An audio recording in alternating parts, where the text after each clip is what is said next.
وَلَمَّا بَلَغَ أَشُدَّهُ آتَيْنَاهُ حُكْمًا وَعِلْمًا، جب یوسف علیہ السلام عقل اور دانائی کی عمر میں پہنچے تو ہم نے عطا کیا اس کو حکمت، حکومت و علم اور علم. وَكَذَلِكَ نَجْزِي الْمُحْسِنِينَ، اور اسی طرح ہم بدلہ دیتے ہیں نیکی کرنے والوں کو. وَرَاوَدَتْهُ الَّتِي هُوَ فِي بَيْتِهَا عَن نَفْسِهِ، جس گھر میں یوسف علیہ السلام ٹھہرے ہوئے تھے، یعنی عزیز مصر کا جو گھر تھا، وہاں پر عزیز مصر کی بیوی، کیا نام بتایا؟ ہاں، قرآن مجید میں اس کا نام پوشیدہ ہے، ہاں، لیکن بعد روحیل اور زلیخا کے نام سے مشہور ہے اس گھر میں. تو زلیخا نے بہلایا پھسلایا یوسف علیہ السلام کو اپنی طرف مائل کرنا چاہا، اور یوسف علیہ السلام 3 سال کا بہت بڑا عرصہ ہے، لیکن کسی بھی طریقے سے وہ اس کے جال میں نہیں پھنسے. ایک دن آج کل جو قلعے ہیں، بڑے بڑے گھر ہے، ان کو ذہن میں رکھو اور اس آیت کو سمجھو.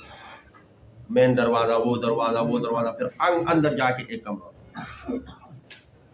تو وراودته التي هو في بيتها عن نفسه وغلقت الابواب،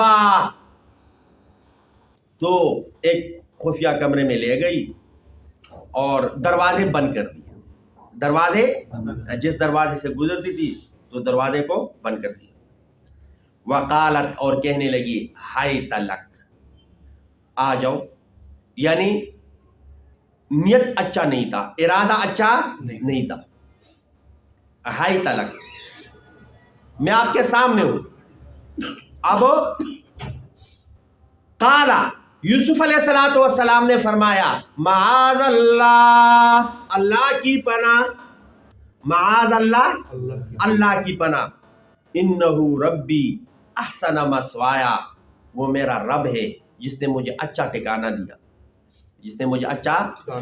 علماء فرماتے ہیں کہ اس رب سے مراد حقیقی رب اللہ ہی ہے، کہ اللہ رب العزت نے مجھے ٹھکانہ دیا. کہا بھائیوں نے مجھے تنگ کیا، کنویں میں ڈالا، بازار پہنچا، وہاں خریدا کسی نے، اور لیکن ان سب کے باوجود اللہ رب العزت نے مجھے اچھا ٹھکانہ دیا ہے، تو میں اللہ رب العزت کی ناشکری کیسے کر سکتا ہوں؟ یہ تو پھر ظلم ہوگا. یہ پھر کیا ہوگا؟ ظلم ہوگا. یا علماء فرماتے اس سے مراد وہ عزیز مصر ہے، اور عام طور پر جو مالک ہوتا ہے اس کو رب بولا جاتا ہے، پالنے والا. تو میں دونوں معنی چاہے جو بھی آنا ہو، ہاں، مطلب ایک ہی نکلتا ہے کہ میں اس سے خیانت کیسے کر سکتا ہوں. اگر میں ایسا کروں گا تو یہ ظلم ہوگا. یہ کیا ہوگا؟ ظلم ہوگا. قال معاذ اللہ انہ ربی احسن مثوایا انہ لا یفلح الظالمون، اور اللہ رب العزت ظالموں کو کامیاب نہیں کرتا. اللہ رب العزت ظالموں کو کامیاب، چاہے وہ اس دنیا میں ہے چاہے وہ اس دنیا میں ہے، اللہ رب العزت ظالموں کو کامیاب. وَلَقَدْ هَمَّتْ بِهِ وَهَمَّ بِهَا، اور برا ارادہ کر چکی تھی یوسف علیہ السلام کے ساتھ. وَهَمَّ بِهَا، اور یوسف علیہ السلام بھی ارادہ کر لیا تھا اس نے.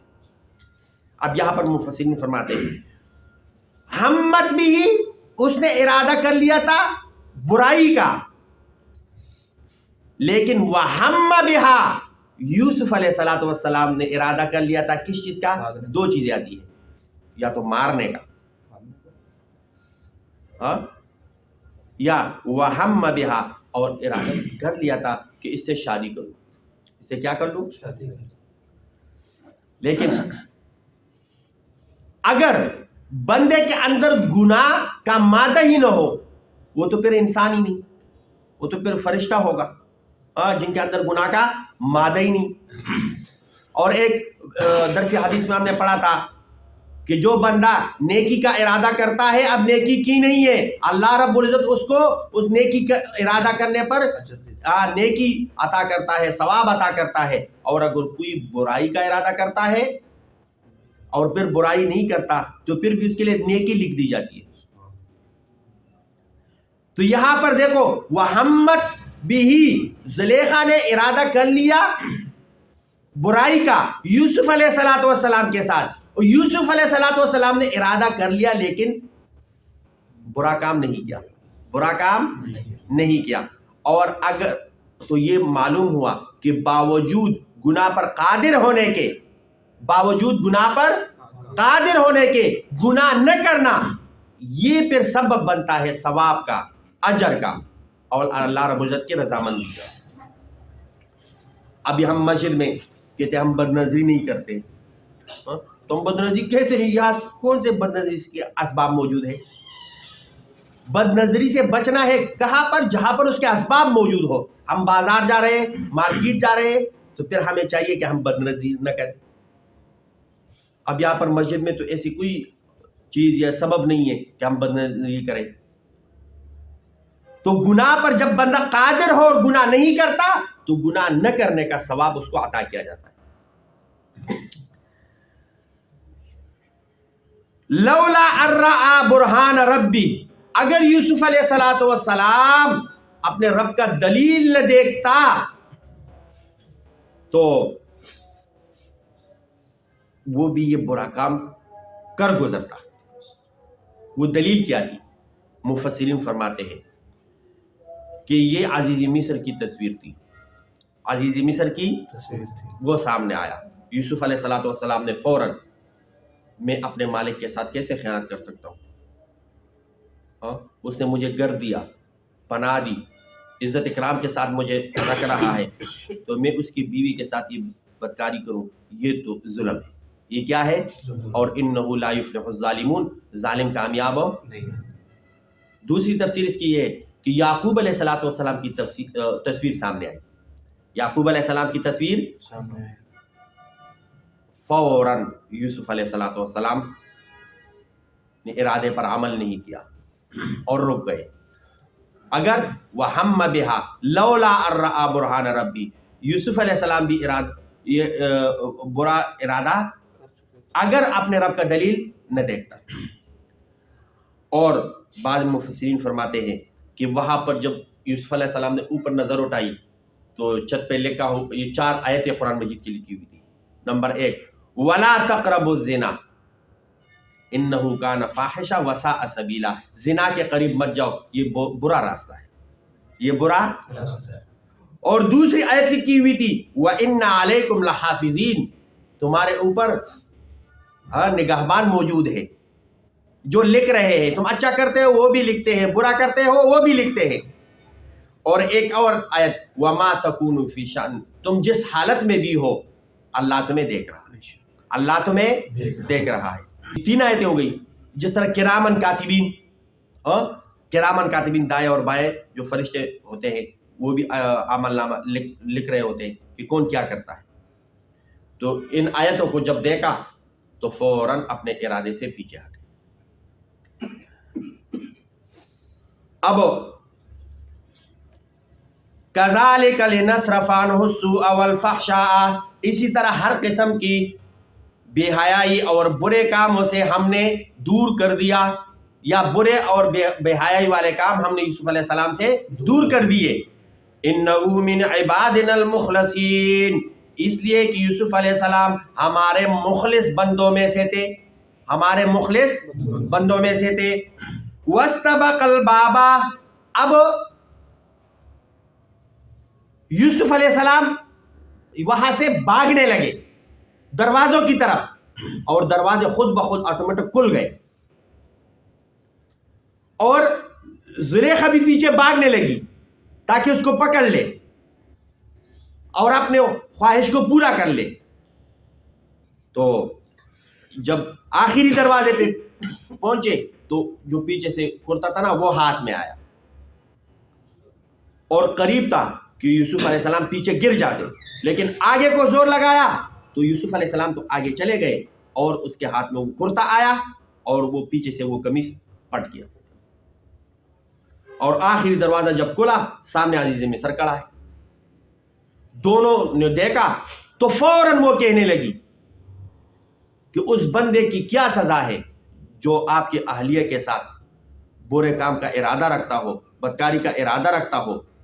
میرے ذہن میں تو صرف دو سزائیں ہیں، یا تو عمر قید ہے یا سخت سزا اس کو دی جائے، سخت سزا اس کو دی جائے۔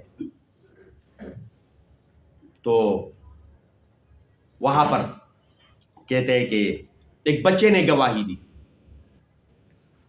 بعد کہتے ہیں ایک بڑا بزرگ آدمی تھا اس نے گواہی دی، اور جو زلیخا کا چچا زاد تھا اس نے گواہی دی، اور یہ کہ دیکھو اگر اس کا قمیص پیچھے سے پٹا ہے تو یہ سچا اور یہ جھوٹی، اور آگے سے پٹا ہے تو یہ جھوٹا اور وہ سچی۔ جب کرتا دیکھا گیا پیچھے سے پٹا تھا تو سب نے کہا یہ تو اپنے آپ کو بچانے کے لیے بھاگ رہا تھا۔ تو فوراً عزیز مصر نے بیوی کو کہا کہ یہ آپ کے چال ہے، یہ اس طرح چال نہ چلایا کرو، اور یوسف علیہ السلام کو کہا کہ اس معاملے کو بھول جاؤ۔ آج کل ہم کہتے ہیں نا مٹی پاؤ، کیا کرو مٹی پاؤ، اس کو ادھر ہی رہنے دو، اور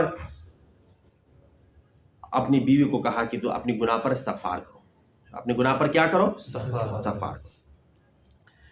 تو وَاسْتَبَقَ الْبَابَ، اور دونوں دوڑ پڑے دروازے کی طرف، وَقَدَّتْ قَمِيصَهُ، پٹ گیا اس کا کرتا یوسف علیہ السلام کا، مِن دُبُرٍ، پیچھے کی طرف سے، وَأَلْفَيَا سَيَّدَهَا لَدَى الْبَابِ، اور دروازے کے بالکل سامنے اپنے سردار سے ملاقات ہوئی، وہ سامنے کھڑا تھا جب دونوں نکل رہے تھے۔ قالت، کہنے لگی، ما جزاء من اراد بأہلک سوءا، کیا بدلہ ہے، کیا سزا ہے اس آدمی کا جو آپ کے گھر والی کے ساتھ برا ارادہ رکھتا ہے، الا ان یسجن، مگر یہ کہ اس کو قید کیا جائے، او عذاب علیم، یا سخت سزا دی جائے، یا سخت سزا دی جائے۔ قال، یوسف علیہ السلام کہنے لگا، ہی راودتنی عن نفسی، میں نے کچھ نہیں کیا، یہ مجھے بہلا کر پسلا کر یہاں لے کر آیا، اور یہ برے کام کا ارادہ رکھتی تھی۔ وشہد شاہد من اہلہا، اور اس کی طرف سے ایک گواہ نے گواہی دی، اس کی طرف سے ایک گواہ نے گواہی دی۔ ان کان قمیصہ قد من قبل، اگر یوسف علیہ السلام کا قمیص کرتا آگے کی طرف سے پٹا ہو، فصدقت، تو وہ سچی، وہو من الکاذبین، یوسف علیہ السلام جھوٹا۔ وَإِن كَانَ قَمِيصُهُ قُدَّ مِن دُبُرٍ، اگر اس کا قمیص پٹا ہو پیچھے کی طرف سے، فَكَذَبَتْ، وہ جھوٹی، وَهُوَ مِنَ الصَّادِقِينَ، اور یوسف علیہ السلام سچا۔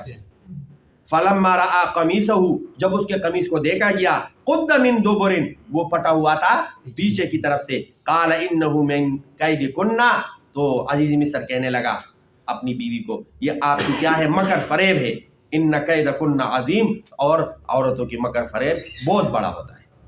کیا ہوتا ہے؟ بہت بڑا ہوتا ہے۔